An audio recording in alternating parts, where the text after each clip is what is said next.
Justin Verlander's All-Star appearances stretch from 2007 to 2019. He's an American League MVP as a pitcher. He's thrown three no-hitters. He's a member of the 3,000 Strikeout Club, and he's a two-time Cy Young Award winner and a World Series champion. I think that's enough to be considered more than elite, and I consider Justin Verlander as a GOAT level baseball player alongside Mike Trout, Clayton Kershaw, Max Scherzer.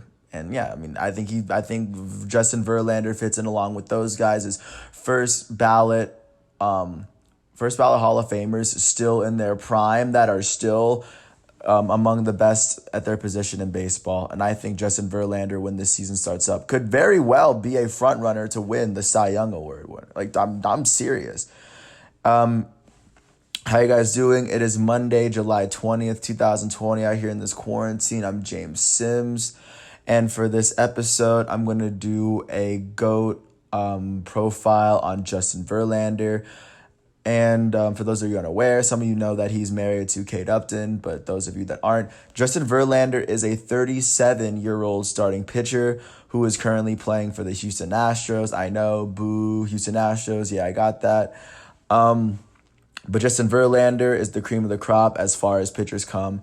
Out of the three elite pitchers, I don't really know who's the best. I would say if I had a game for my life right now, I'd probably pick Verlander because I know he probably wouldn't lose the game. He already has 3,006 career strikeouts, and I mean right now he's just counting it up. He's trying to see what more he can win on this Houston Astros team because if I were him, I'd play until I wasn't elite anymore, and he's still very elite. So I believe he deserves to be referred to as more than elite because he's cream of the crop, especially at what he does. So to give you a bit of background, he's straight out of Virginia. He was drafted out of Old Dominion. Eventually, he was drafted second overall in the 2004 MLB draft by the Detroit Tigers. He was eventually called up in 2005, where he would start in his age 22 season. His very first season in the league, he would go on to start in 2 games. He would have a 7.15 ERA and 11.1 innings. He would give up 15 hits in those 11 innings and strike out 7 batters. I mean, it's difficult. So is everyone's first time in the big leagues. And of course, this was a season in which the Detroit Tigers didn't even make the playoffs. The next year, this would be Verlander's rookie year, by the way. This is how old Verlander is. When Verlander was 23 in his age 2006 season, he would go on to start 30 games for the Detroit Tigers in the season where they finished second in the AL Central. Justin Verlander would win the Rookie of the Year as he finished with a 17-9 record, with a 3.63 ERA and 186 innings. He allowed 187 hits in those innings and struck out 124. That year, he finished 15th in the MVP voting in the American League. He finished 7th in the Cy Young. Like I said, he was the Rookie of the Year that year. And of course, that year they would go on to beat the Yankees in the ALDS in 4. They would beat the Athletics. They would sweep the Athletics in the ALCS, and they would go on to lose to the Cardinals in the World Series in 2006. Where Jim Malin was the manager of the year and Justin Verlander, like I said, he was the rookie year. That was Justin Verlander's rookie year. That's how old Justin Verlander is. He wasn't named to an All-Star game, but he was recognized as one of the young elite pitchers, but he was not exactly there yet. 2007, he was there yet.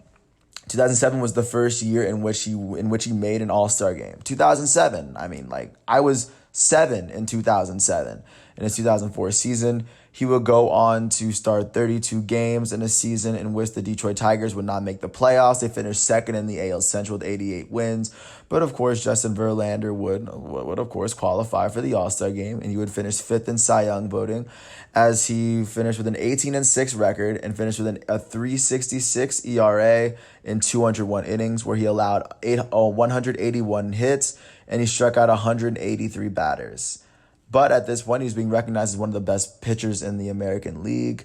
And he was definitely a threat to be taken seriously, especially with this up-and-coming Detroit team, especially with how long he was going to be there. In 2008, that would be in that next year, he would miss the play for the All-Star game for the first time in a while, where he would finish 33 starts in a season where the Detroit Tigers finished fifth in the AL Central with 88 losses on the season. But that season, Verlander would finish with an 11-17 record. He led the American League in losses, another all-time great who happened to he led the league in losses. He had 17 losses on the season. He finished with a 4.84 ERA and 201 innings, where he allowed 195 hits and he struck out 163 batters. Yeah, he wasn't officially elite yet, but he was still a very, very good, very competent starter. But he was just getting everything together, and the next 5 years would prove that he finally got it all together. His very next year in Detroit, in 2009, he would make his second All-Star team as the Detroit Tigers would go on to miss the playoffs, finishing with an 86-win season, second in the AL Central. But of course, yeah, Justin Verlander would finish with a 19-9 record in 35 games started with a 3.45 ERA and 240 innings pitched. He led the league in innings pitched in 2009 for the first time in his career. He would go on to finish with 269 strikeouts for the season. He would lead the league in strikeouts the first time he did so, in his fourth year in the league. And he would go on to make a second All-Star appearance. He would finish third in Cy Young voting, the highest he'd ever finished. And the Detroit Tigers, they were slowly starting to get better and slowly look more and more like a playoff team. But Justin Verlander had to get there. I mean, the last time they made the playoffs was his rookie year. Moving into 2010, the Detroit Tigers would miss the playoffs again as they finished with an 81-81 record. And in this season, Verlander would finish with an 18-9 record with a 3.37 ERA through 224 innings. He would only allow 190 hits in those innings while striking out 219 batters. And like I said, he would finish 11th in Cy Young. And that year, the Detroit Tigers were 1 year away from getting back into the playoff race and knocking back on the playoff door. So going into 2011, Justin Verlander would go on to win his first Cy Young and his MVP award. Because I mean, up before then, he had won three All-Stars in the previous 4 years. But the Tigers weren't a playoff team. This year, the Tigers would win 95 games in the season, and this is when they added Scherzer as well, or he'd been on the team for a bit. And they had finished with 95 wins on the season. And Justin Verlander in that season, he would go on to start 34 games. He finished with a 24-5 record. This would be the second time in his career he'd lead the American League in wins after 2 seasons prior. He'd finished with a 2.40 ERA, the league best, in 251 total innings, which led the league. That's another stat he led the league in. He went on to allow only 174 hits. He allowed 67 runs in those 251 innings. He struck out 250 batters, leading the league for the second year in a row. I mean, that's the triple crown. He led the league in wins with 24. He led it in ERA with 2.40. And he led the league in strikeouts to 250. And just because of that, he was able to secure the MVP and the Cy Young as a pitcher. So, I mean, that as a year already made him at least an elite level pitcher at that point. That solidified him and that made him an all-time great because he's one of the few pitchers in MLB history to ever put together an MVP season as a pitcher. He played 34 games out of the 162 possible games and he still finished with the MVP. That just shows how elite Justin Verlander was in his time. And that was when Justin Verlander won his one Cy Young award in Detroit. And that year, Detroit would end up beating the Yankees in the ALDS before losing in the ALCS to the Texas Rangers. But at this point, Justin Verlander he was the best pitcher in the American League, and he really couldn't be touched. This was the first time he was a Cy Young, though, so people were maybe like, okay, this is 1 year. But he had been building up to this his whole career, and he had continued to pitch at this level as the years go on. In 2012, Justin Verlander would make his 4th All-Star game in a row. That would be his 5th in 6 years, as he finished as the runner-up for the Cy Young. And that year, the Tigers finished first in the AL Central as they ended up beating the Athletics and the Yankees, only to lose to the Giants in the World Series. That had been the second time Justin Verlander had pitched a team to the World Series just for them to lose, and that was the year that Miguel Cabrera won his first MVP. But that was the year that Max Scherzer was really, really starting to get incredibly good, especially on the Detroit Tigers, and the Tigers were really going to get their best possible chance.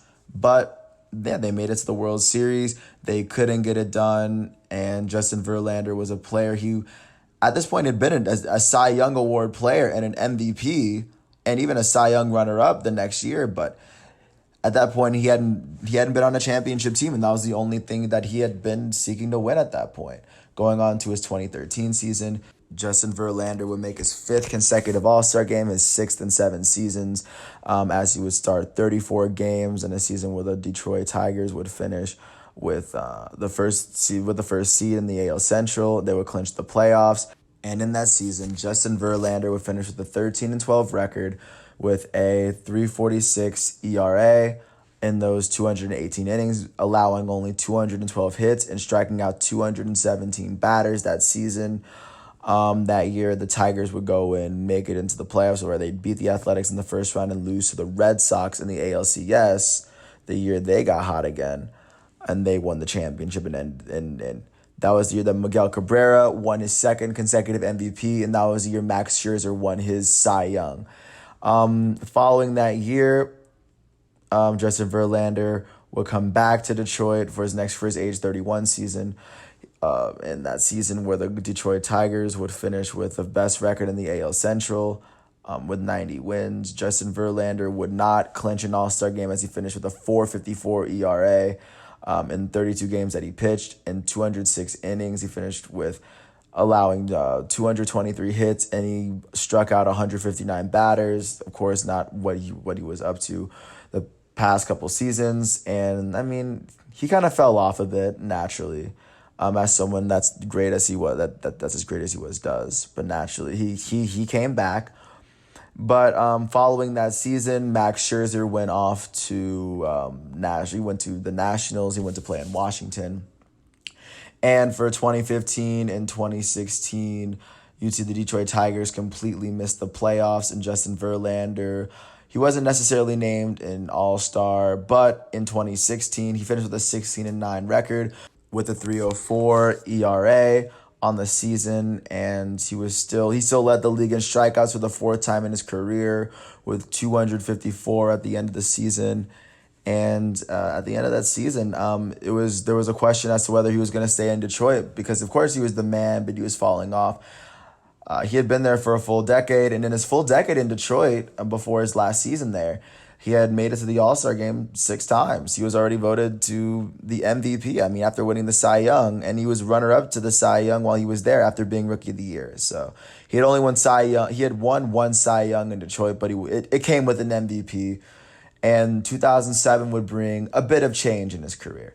In 2007, for the entirety of the season, he ended up starting in 33 games. He started in 28 games for the Detroit Tigers, and a season where the Tigers would end up with they'd end up with the worst record in the AL Central. But in that stint, Justin Verlander had a 10-8 record on that team, and he would finish in 172 innings. He'd only allow 153 hits and strike out 176. So he was definitely back up to his elite level. And then he decided to go join the Houston Astros in 2017, who decided to make a big trade to go get a big time player, and it eventually paid off for them winning the title.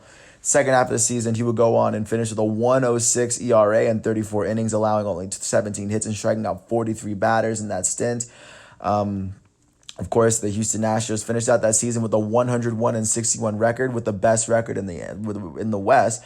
And of course, in Justin Verlander, he hadn't even finished the season there, or he hadn't even started the season there. He would go on to beat the Red Sox in the ALDS in 4. They were going to beat the Yankees in the ALCS in 7, and they would go on to beat the Dodgers in 7. And they would go on to win their only title. And yes, I hear boo. Yeah, but they still keep the championship. That's still their championship. Jose Altuve would win the MVP, and Justin Verlander, as the newcomer, would end up playing some really, really big innings, especially in the World Series. And he had earned himself a championship that was the first time he had earned a championship, especially at that point in his career, or a World Series. That was the only thing that he was missing. He had won a Cy Young in Detroit, and now he had won a championship to at least make it for real.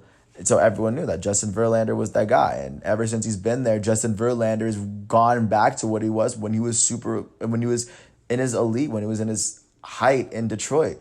In 2018, following the year that the Houston Astros won the championship, he would go on to start 34 games in a season where the Houston Astros finished with 103 wins on the season. Justin Verlander would finish with a 16-9 record with a 2.52 ERA. He finished with a shutout on a complete game. He had a 2.52 ERA in 214 innings, allowing 156 hits, and he would finish with 290 strikeouts. This is the fifth time he would finish with above 250 strikeouts, and every time, or the fifth time that when he finished above 250 strikeouts, he led the league in strikeouts. He'd be the runner-up for the Cy Young. He finished 10th in MVP voting, and he was voted to his 7th career All-Star game after a season with Houston. After that season with Houston, where they eventually swept the Indians and lost in the ALCS to the Red Sox in 5, who eventually won the World Series. And that would lead into Justin Verlander's 2019 season. And his most recent season, at age 36, might I remind you, 36, this is when this happened. He would go on to start 34 games when the Houston Astros won 107 games, the most games they've ever won as a franchise, right? They would finish with the best record in the AL West with 107 wins and 55 losses. Justin Verlander would win the Cy Young and be named to his 8th All-Star as he finished with a 21-6 record in 34 starts. And he would finish with a 2.58 ERA and an AL leading 223 innings. He would finish only allowing 137 hits in those 223 innings, and he would strike out 300 batters, but he wouldn't lead the league in strikeouts this year. But he would win the Cy Young, and it'd be his second with a 7-year gap in between. He was still able to come to Houston and not only win the championship there, but he was able to win the Cy Young at 36 years old with a 21-6 record in the MLB. At this point, in this season, like I said, the Houston Astros went on to beat the Rays in the first round. They went on to beat the Yankees in the ALCS just to lose to the Nationals in the World Series, and Yordan Alvarez was their Rookie of the Year. But as of right now, you see a pitcher like Justin Verlander at 37 years old, right? Because he just turned 37 in February. No, I mean, he's still an elite level pitcher. I mean, he just won the Cy Young. He was the best pitcher in the American League this past season. And the fact that he's been able to do so, I mean, he's the first time he made an All-Star game, the first time he was recognized was 2007. That's 13 seasons ago. Like, he's been this dominant for 13 years. And I think that has to be some sort of level of elite. And the fact that one of the seasons he won the Cy Young, he won the MVP, that's also an elite stat right there. Add on to the fact he's a member of the 3,000 Strikeout Club. He's been able to do so for such a very, very long time. And don't forget his Rookie of the Year. He's pitched in the World Series twice for the Tigers when they didn't win, and he pitched once for the Astros. So he's been into the World Series 4 times as a pitcher, and he's won once. But he was still able to clutch out that win. There are still pitchers in his era like Clayton Kershaw that still are unable to get championships, at least thus far. I mean, they can still do it, but Justin Verlander, he no longer has anything to chase. And for me, because he won the championship and he won not just one Cy Young, he was able to win another Cy Young on a different team within the same league, but that's still an amazing flex that not other pitchers can say. And because of that, I believe that Justin Verlander is one of the elite pitchers that when I look back to the 2010s, I might say Justin Verlander was the best one. Or I don't know. They go from 2011 to 2019 and basically sandwich the 2010s with MVP seasons. That's a very impressive feat, and I'd love to see what happens to him, especially with this upcoming season. I have no idea what's going to happen. I like the way he's situated in this Astros depth chart with Zach Greinke and Lance McCullers, and they still have Jose Altuve, Alex Bregman, Carlos Correa, George Springer, Yordan Alvarez batting for them. They're still a title contender no matter what, as long as Justin Verlander and Jose Altuve, as long as all these guys are still on their roster, they're still an amazing team. I wouldn't worry about them. So With that said, I mean, there's not much else to say. Justin Verlander is a legend, especially when it comes to baseball, when it comes to sports. Nah, I think he's definitely one of the best and should be recognized as such. I think he's more than elite, especially considering what he's done. Scherzer went to two different leagues and won the Cy Young. Justin Verlander changed teams and was able to win in 2011 and 2019. So that should just show how great of a player he is, and that should speak to his longevity, especially at this point of his career. He's been able to age like fine wine. And this is a player that 5 years ago, had he hung up the gloves, he would be a first ballot Hall of Famer, but he keeps on playing. So I'm just happy to get to see him play, and I can't wait for baseball to start back up, and I'll start to read off the stats for Justin Verlander as he pitches off some good baseball. But with that said, I have nothing else to say. If you ever get a chance, watch my boy Justin Verlander. He's currently wearing number 35 for the Houston Astros. I mean, just watch him pitch and then ask yourself, I mean, like, he's 37. How many 37-year-olds do you know that can do that? Really? And he's already sitting on two MVPs, or he's sitting on two Cy Youngs, which are basically pitcher MVPs. And I mean, and he has a championship. What else can this guy want? So I've said my piece. Thanks for hearing me out. Peace out.